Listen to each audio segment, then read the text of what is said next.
Good day everyone, welcome back to the channel. Tomorrow, Wednesday night, is the annual Dally M's. And look, let's get into my predictions. The shortlist has now come out, so I'll be basing it off of that. Might do a separate video to reveal my team of the year if I do think it's different. We'll go through the nominees and speak about them and who I think will get each award.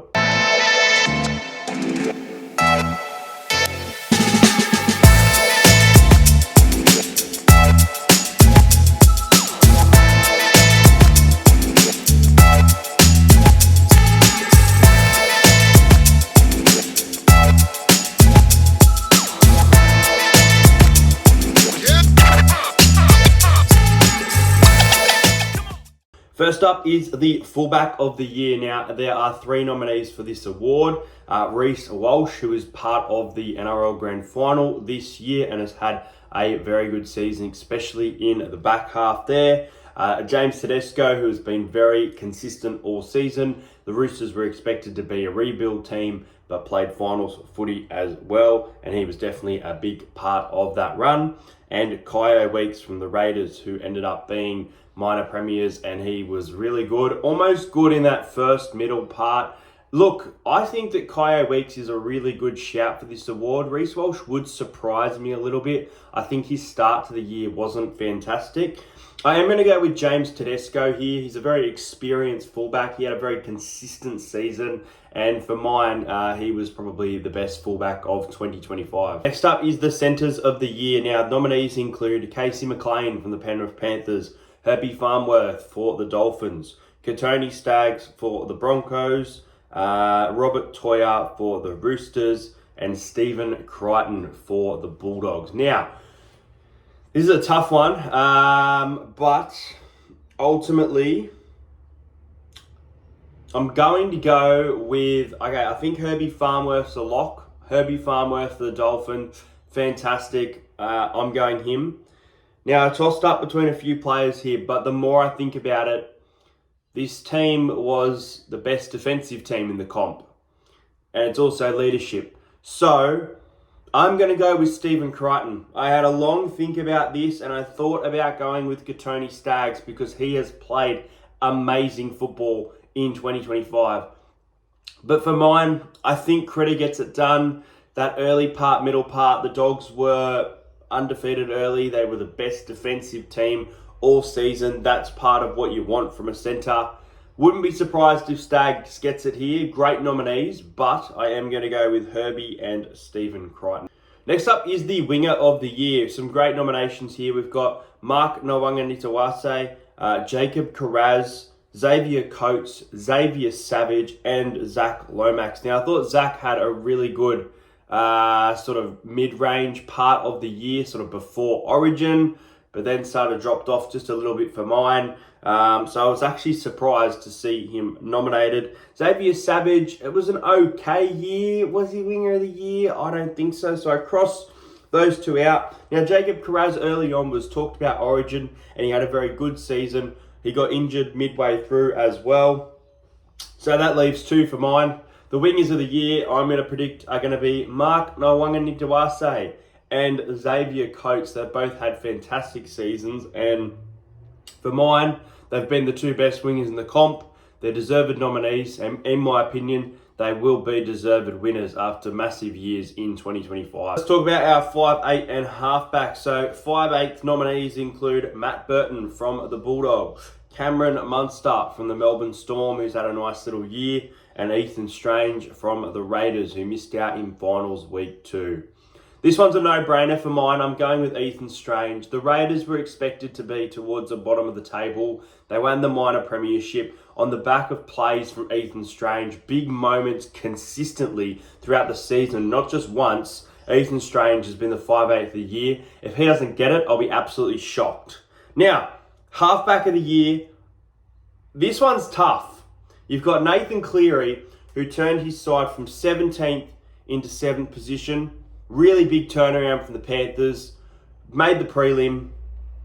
You've got Jamal Fogarty, who led the Raiders to a minor premiership in 2025 with the Raiders. And you've got Isaiah Katoa, who made the Dolphins just miss out on final, but him himself was absolutely the best player for the Dolphins this year, and it wasn't even close. He played amazing football. Now, the Dolphins, they went a little bit missing in those last couple rounds, and that's what could take Isaiah Katoa away from it. And this is tough, because Nathan Cleary came up with some big plays this season. But I'm going to back Izzy Katoa in here. I think Isaiah Katoa had such a consistent season in 2025. The last couple games, a little bit of question marks over that. But when he was on the field, he made such a big difference to this Dolphins side, and he controlled games like a natural leader. So I am going to go with Isaiah Katoa to win the halfback of the year. Player of the year nominees, and it is Api Koroisau from the Tigers, Blake Brayley from the Cronulla Sharks, and Tom Starling from the Raiders. Obviously, if you missed it, Harry Grant ineligible due to suspension. I don't think Appy gets it for mine. Blake is a really, really good shout. Blake finished in 5th position, had a really strong year, massive back half of the year too. And then you got Tom Starling from the Raiders, who Owen Paddy came on for Starling a lot, but Starling made, again, some big plays this season. I wouldn't be surprised if Blake Brayley gets it, but I am going to go with Tom Starling here. I think Tom has been a good player for a number of years, and this was the year that sort of broke out as an NRL player for mine, trying to cement his spot within the Raiders as elite. But obviously Owen Paddy is knocking on the door, which makes it tough. But it could be anyone here, but I'm going to go with Tom Starling to get the hooker of the year. If you just watch his plays throughout the season, I think he's done a lot for that Canberra Raiders side in a successful year. For the props of the year, some great nominees here. This one's tough. You've got Adam Fanua-Blake from the Cronulla Sharks, Josh Papali'i from the Canberra Raiders, Payne Haas from the Broncos, Stefano Utu-Ikamanu from the Melbourne Storm, and Tyrrell May from the West Tigers. Now, great nominees here. Really, really tough one. Payne Haas, back half of the year, fantastic. Mid part of the year, we know what his football is, and I didn't think it was to that next level. Stefano's had a very consistent season as well, but I don't think he gets it. This is really tough for me, but I'm actually going to go with Josh Papali'i, who was meant to be, retiring at the end of this year or off to the Super League, has now cemented his spot with Canberra, playing some of his best football in 2025 at such an older age. So Josh Papali'i, I wouldn't be surprised if he does miss it, but I'm going to go Josh Papali'i. And I'm going to go with Tyrrell May, because Tyrrell May, consistently in that Tigers side, was absolutely their best player, was knocking on the door of an Origin jersey. He played amazing football for mine. Payne Haas wins this award every year. This year, I think there were some players that stood above him. So, look, bit left field, but I'm going to pick Tyrrell May and Josh Papali'i to get the prop of the year. Second rower of the year. Now, you've got the Roosters, Angus Crichton. You've got the Melbourne Storms, Eli Katoa. The Raiders, Hudson Young, Liam Martin from the Panthers, and Leka Halasima from the Warriors. Now, I think I'm going to surprise a few people here. There are some players here that have won multiple awards. This year, I think we're going to see something a little bit different. First award, I'm actually going to go with Leka Halasima from the New Zealand Warriors. He's had a fantastic season. He's a rookie, remember, too. He's come off the bench, was scoring back-to-back tries. Then he got the starting spot, consistently made that starting spot, was taking it from players, literally. So Leka Halasima for mine is one of the best back rowers of 2025. And the other one is Eli Katoa. His season was unbelievable. One of the best players to watch in the NRL this year. He was first try scorer a couple times as well. So if you had him, you'd probably be in profit. But yeah, his ability to take the high ball and score in big moments as well. For mine, Eli Katoa is a standout choice. The other one is a bit tough, but I am going to go with Leka Halasima to get the award. Lock of the year, 3 nominees here. New Zealand's Aaron Clark, Penrith's Isaiah Yeo, and the Roosters' Nafahu White. Now, I think these are all great nominees, and I thought Yeo had a poor start to the year, but in the back half, man, he really lit it up. When Dylan Edwards was making errors, Yeo was picking up the errors and doing everything he could to lead that team around. Nafahu White locking up a starting spot and sending Victor Radley to the back row at the Roosters with a promising season. And Aaron Clark just playing amazing football all round. I think he had 1 or 2 bad games all year, but even then they probably weren't that bad. I'm going to go with Aaron Clark. I think it's a left field pick here, but I think his season was absolutely phenomenal and you've got to reward him for it. These are all great nominees, so I wouldn't be upset with any of them getting the award. But for mine, the lock of the year, Aaron Clark. Rookie of the year. Now, we've got 3 nominees. Parramatta's very own Isaiah Iongi. Very proud of you, Isaiah, and hopeful that you can get the award. Leka Halasima from the New Zealand Warriors, and Robert Toya from the Roosters, who is a great centre and got to play for the mighty Maroons in 2025. My rookie of the year.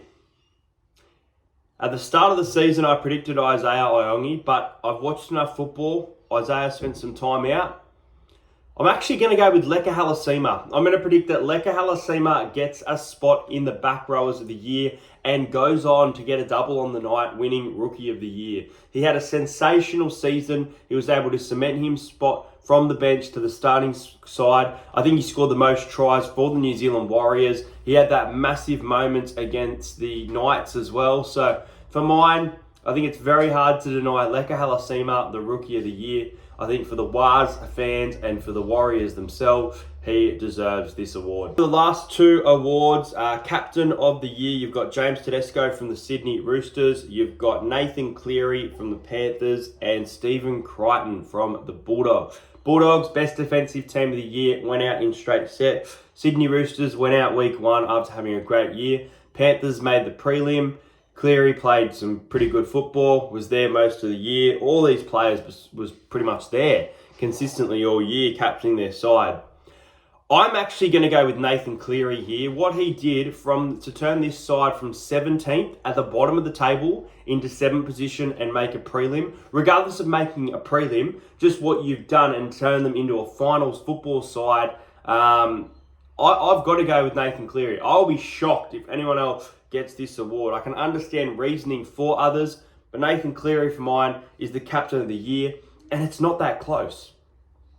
Next up is the Coach of the Year, last award, and we've got Cameron Ciraldo from the Dogs, we've got Michael Maguire from the Broncos, and Ricky Stewart from the Canberra Raiders. Now, Ciraldo, I don't know. The Bulldogs, I don't know. They made the top 4. I'm not convinced on him getting the award. Michael Maguire, the Broncos were, out of the finals last year. Now they're a grand final team, but not only that, they made the top 4, and they probably weren't expected to by a lot of people. And Ricky Stewart, the Raiders were, expected to be down the bottom of the table. They were on the other end. Did go out in straight sets, still finished first, still beat Melbourne, still beat Penrith, still beat some really quality sides in 2025. So my Coach of the Year is close, but it's going to be just Ricky Stewart. The Canberra Raiders were expected to be towards the bottom of the ladder. Ricky Stewart got this team around, and he used his youth the right way this year. He used debuts of his son Jed. He used back rowers, young back rowers, Matty Nicholson, in the right moments as well, and knew when to get experience over the line in big moments like that of Hudson Young or Ethan Strange. But those are my Dally M awards for 2025, my Team of the Year prediction. I hope you guys enjoyed this video. Make sure you subscribe to the channel if you're new around here. Enjoy the Dally M awards tomorrow night. It's going to be a great show, and I'll see you guys later.